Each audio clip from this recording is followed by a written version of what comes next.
السلام علیکم ورحمۃ اللہ وبرکاتہ۔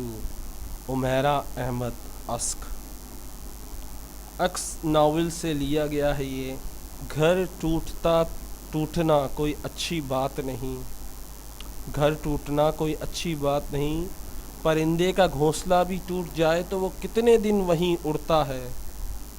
انسان کی تکلیف تو جانور کی تکلیف سے بھی زیادہ ہوتی ہے۔ جب جانور کا گھر ٹوٹتا ہے تو وہ بار بار وہاں چکر لگاتا ہے کہ میرا گھر تھا، میرا گھر تھا۔ لیکن انسان کا جب گھر ٹوٹتا ہے تو سوچے، انسان کی تکلیف تو جانور کی تکلیف سے زیادہ ہوتی ہے۔ وہ بار بار وہی ماضی میں جاتا ہے، وہی تلاش کرتا ہے، وہی گھر ڈھونڈتا ہے، وہی لوگ ڈھونڈتا ہے جو بکھر چکے ہیں۔ امید کرتا ہوں یہ ویڈیو آپ کو پسند آئی ہوگی۔ السلام علیکم ورحمۃ اللہ وبرکاتہ۔